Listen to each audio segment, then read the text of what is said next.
لأول مرة أكره إن ابن بلدي يبقى ماسك علم بلدي.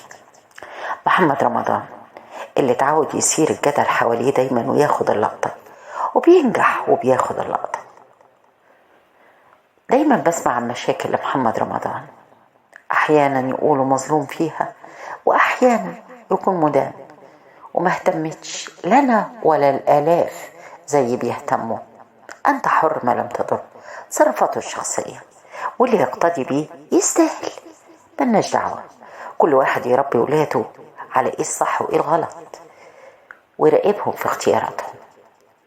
لكن المرة دي يا محمد انت أسأت الشعب بأكمله، اللي معجب بيك واللي ضدك، اللي بيأيدك واللي بينتقدك.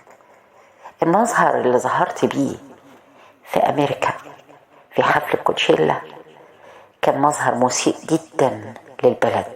كونك تمسك علم مصر وتحط على كتافك وما تحت كتافك كله مهين ومشين، ده حاجة تحاسب عليها.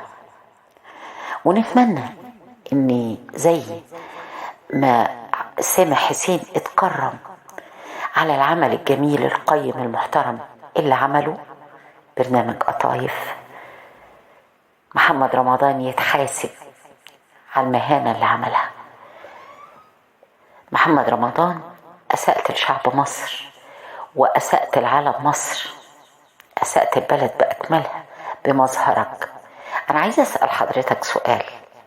جعفر العمدة وناصر الدسوقي وحبيشة وغيرهم من شخصيات ابن البلد، ولبست جلابية ابن البلد وتقمصت الشخصية لحد ما أقنعتنا كلنا بسمات وصفات وشهامة ورجولة الراجل المصري.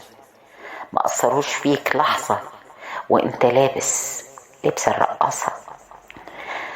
ما تقولش ان ده زي فرعوني مقتبس من الفراعنة، ما تقولش ان ده تصميم انت كنت عامله وانت مش عارف غير انه هيمثل مصر كشكل فرعوني.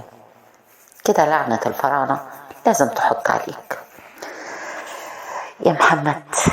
عيب والله، انا زعلانة ان اسمك محمد.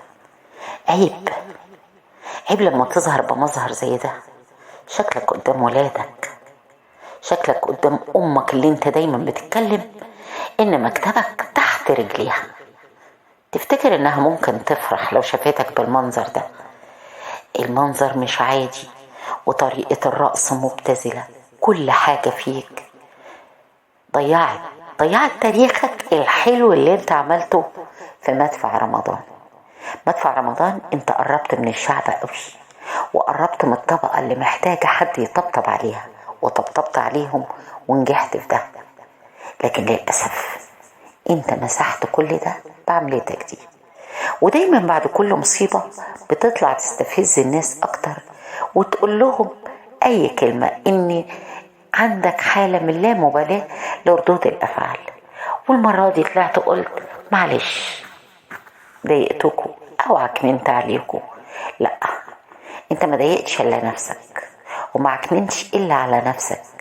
مصر مش محمد رمضان، مصر زويل ومجدي يعقوب ونجيب محفوظ وطه حسين وغيرهم.